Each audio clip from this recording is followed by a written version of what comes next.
Let's talk about access control systems. Andy, Yes. what do access control systems control? You're never going to believe this. Tell me, please. Access. Get out! Are you serious? Yeah. Rock on. Okay, very cool.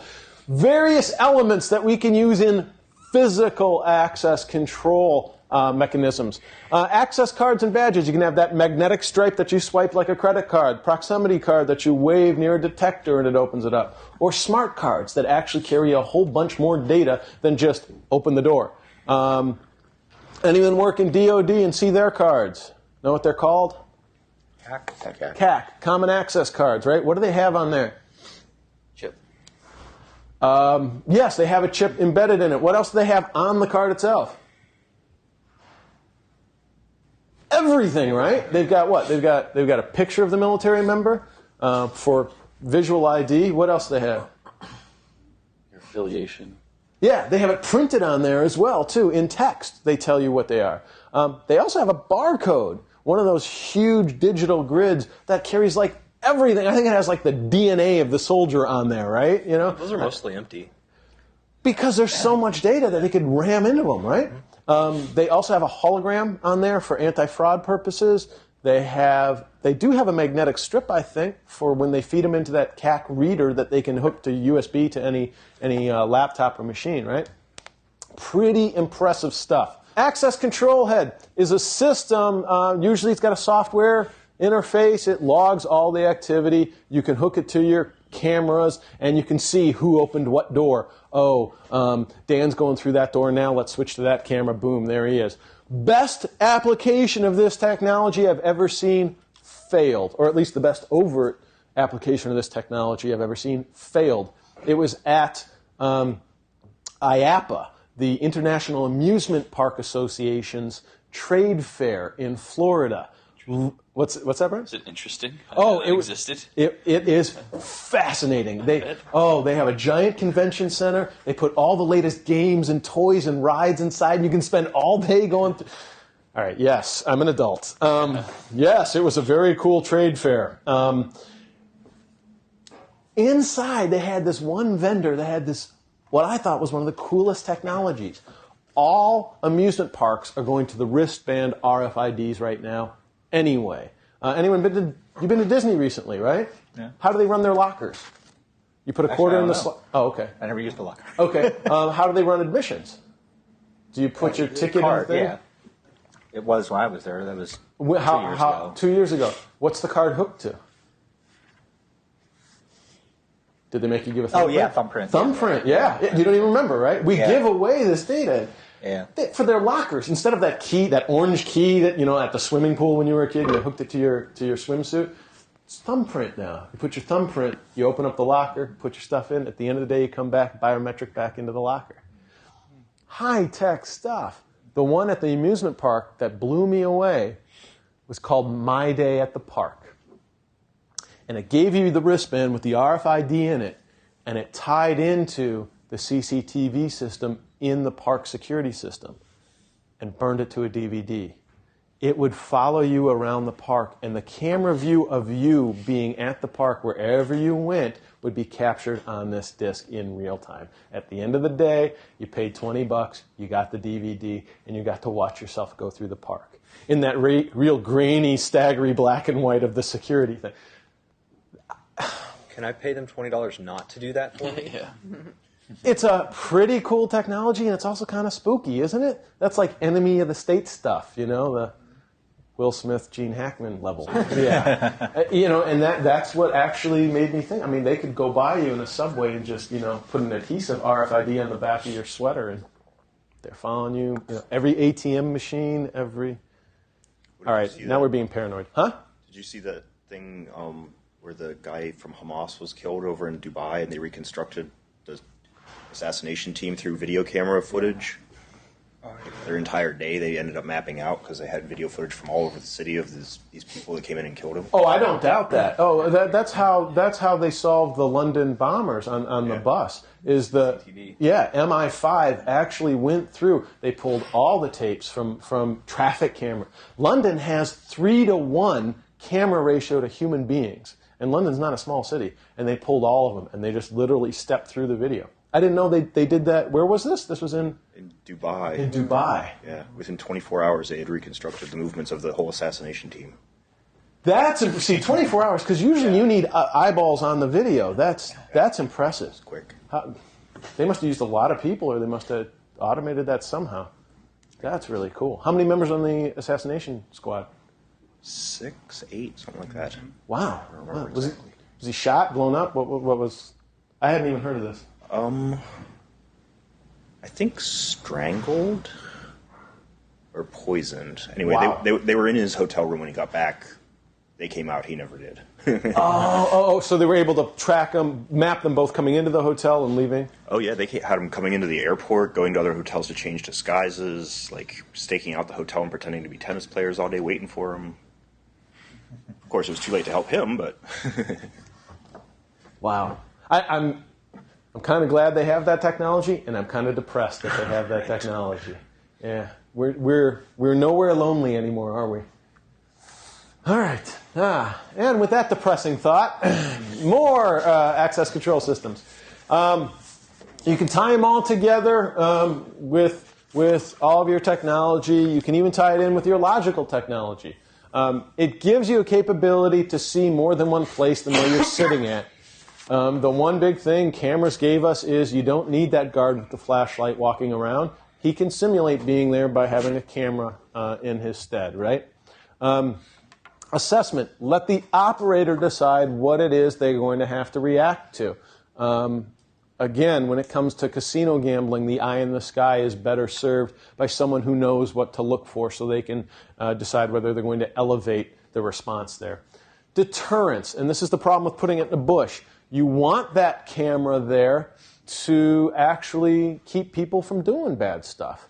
Sometimes, in some environments, they mix fake cameras in with the real cameras. You cover more area. They're just as effective in terms of deterrence. And how many cameras can you really be looking at anyway? So you might as well spread the joy, right?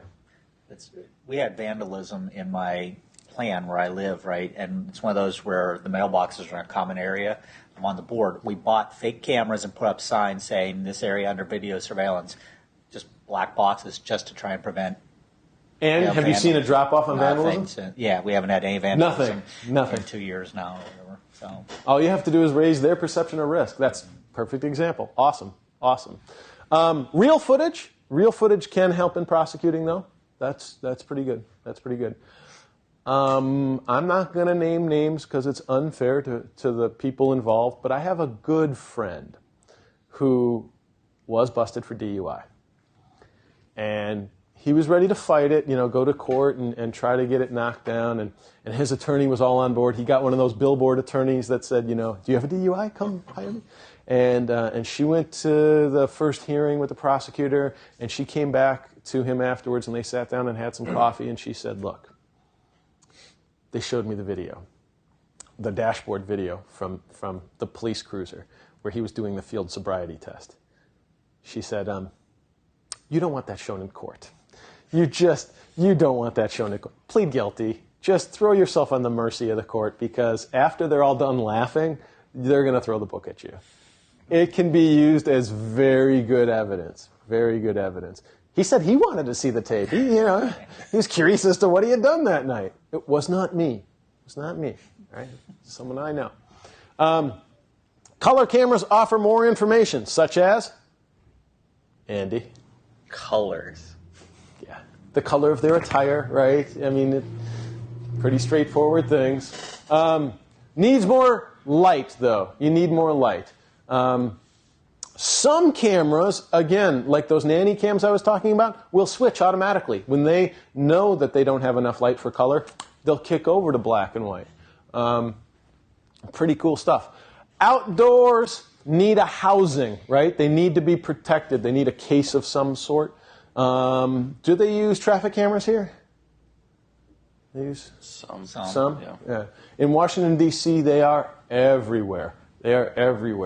And because it's Washington, D.C., they don't just have a housing with some glass on the front to protect from like pigeons in the wind and stuff. They have like cages They have, they prevent from rocks and stuff like that. It's, they're pretty intense. You have to have all these considerations. If it's in cold condition, you got to keep the lens from fogging up or ice or snow from forming on it.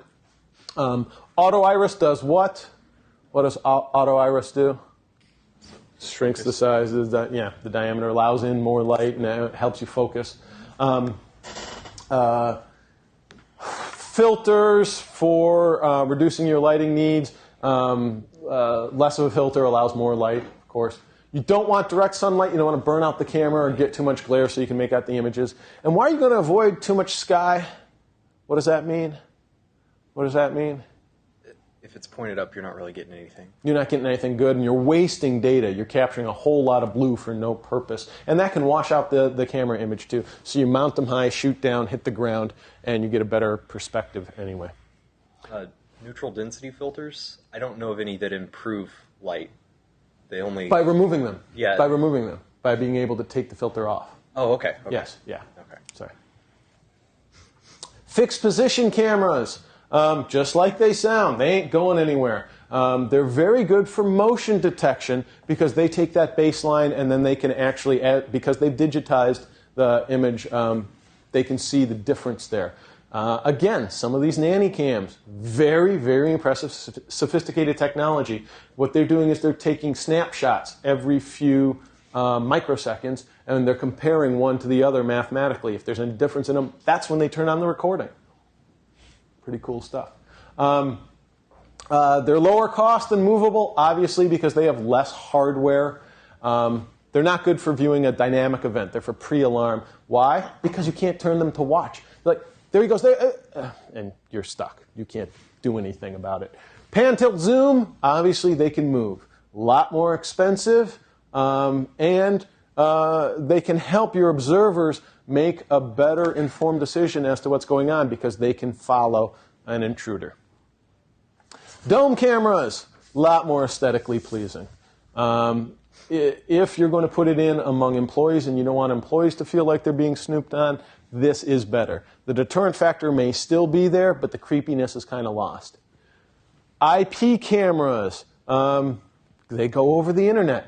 Why are they less secure? Because they go over the internet, right? They cost more, but you can access them from a location completely other than where you were. I've got a cousin who's got a small retail store in Las Vegas.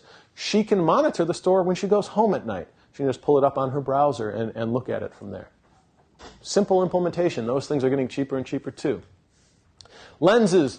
The focal length, measured in millimeters, is from the surface of the lens to the focal point. You can change that. You can change that. Some have variable so that they can zoom in and out. Make sense? Lighting. Lux is another way of looking at light, similar to foot candles. There's a relationship between foot candles and lux. You want 4-to-1 ratio for cameras. Max is going to be 8-to-1. Otherwise, again, it washes out. Too much light is going to be just as bad as not enough. And again, you can switch between black and white and color depending on your light ratio. Resolution. How clear is the image? The clearer the image, what's the downside? More data. More data. More data. Harder to store, harder to move. If you're doing that IP camera, that's where you get the staggering and the delay. You can actually get into blackouts if there's a lot of activity going on. It just starts to choke up. You see that in gaming sometimes when there's too much activity. It just freezes. Frames per second, literally how many shots is it taking at any given time? How smooth is it going to be? Compression saves space. It's a way to store video trying to retain the resolution but shrink down the file size. MPEG-4 is pretty good for that. Anyone else use any other video standards for compression? What do you use, Andy? I use the OGG video, personally. What's OGG video? The OGG Vorbis I don't know. It's a compression standard. It's an open compression standard, Very cool. Better than MP4 in terms of resolution and size? in my opinion. Cool. All right, good. And there's a lot out there, and they're getting cheaper and cheaper as well for commercial uses. The DVR. Many systems have gone to this. We're not using tape anymore. What was the problem for many years with using DVR for security? What was the problem for many years using magnetic recording? Huh? Ignore me. Okay. Oddly enough, tape was allowed by the courts to be admissible as evidence. Digital wasn't. Anyone know what the court's justification was at the time?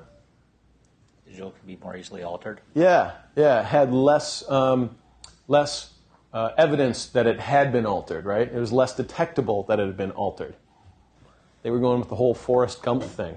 They were very concerned with that. Nowadays, there's enough possibility of taking good checksums, putting good encryption on recordings to make sure that you have that authentication, that you have the integrity of the data, that you know where it came from. So they do allow it now. You want to grab it off your cameras and store it in some central location. When it comes to monitoring this stuff, when you're going to have the observer sitting in the room watching it real time, you can have that single image display. And if that's one important area that you're going to continually want to look at, it's very straightforward. One person, one screen, one view. You can have that split screen. And the nice part about that is the efficiency. They can obviously look at many different places and then zoom in on the ones that are active. A lot of systems nowadays will use some of that motion detection and use some of those algorithms to say, here's suspicious activities, and pull up that screen or flag that screen so that the observer can look at that one and concentrate on that one for a given amount of time. Guards. Are guards good? Dogs are better. Dogs are better. Dogs are better. Guards good? Yeah, they can be good. They are a deterrent, just like the cameras. They can take part in a response. Does that mean they're going to arrest people? Detain, maybe. Realistically, you don't even really want them doing that much. What are they really supposed to be doing? Calling the police. Calling the police. Call law enforcement if there is a problem. Call first responders. If there's a fire, you don't want them fighting the fire. You want them to call the fire department, right? They're guards, right? Sometimes they can be trained to render first aid. It's not a bad thing to have. Anyone work in an environment where you have portable AEDs? Yeah. Is everybody trained up on their use? Not everyone. There are a certain set of people that have been. Okay. The guards are. Guards should be. Guards can carry around a defibrillator and administer that just as well as anybody. If we can train teachers to use them, we can definitely train guards. Yeah. Good. They're going to report, there was those great movies, Observe and Report, right? They might help process visitors. They might escort visitors. Guards owned by the organization themselves and guards rented by the organization themselves. Which ones are better? Depends. It really depends. And there are arguments for both. If you rent professional guards, you may not have any say over quality. You may get some differing levels of service from rented guards. The nice part about rented guards, you have a lot more objectivity. Somebody who doesn't work for your organization doesn't mind ratting out anybody in your organization. Somebody owned by your organization who has to work with you every day, work with your people every day, makes friends with your people, becomes trusted by your people, now is put in an awkward position when they have to report something that they observed that might harm somebody within your organization. It's tough to do.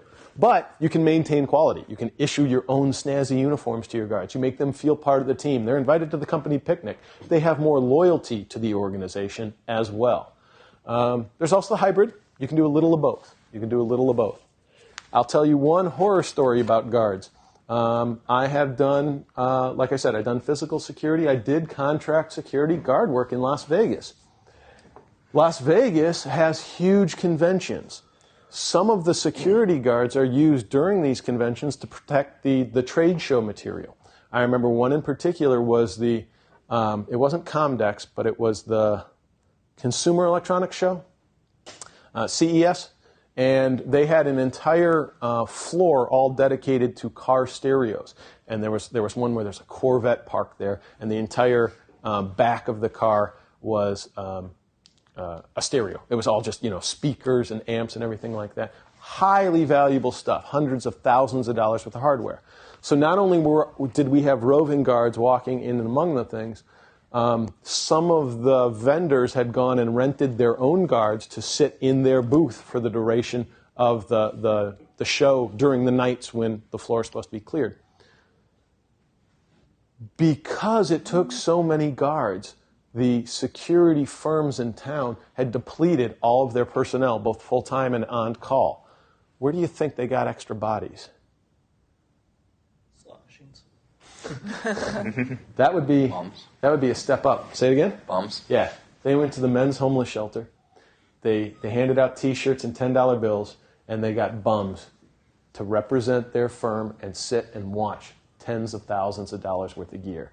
I was shocked. That was a huge breach of what I thought was a fiduciary responsibility. There were bums sleeping under the booths. It was not impressive. But they were there, guarding it. Who are they supposed to be deterring? I would imagine people like them. That would be the ones that you want to keep away from the shiny cars and the nice stereos. That's my perspective. Good. Guards should be able to respond to an alarm with less than a minute. And unfortunately, they can only sit and stare at screens for 45 minutes. I think that's high. Anybody know how long they say you should train for?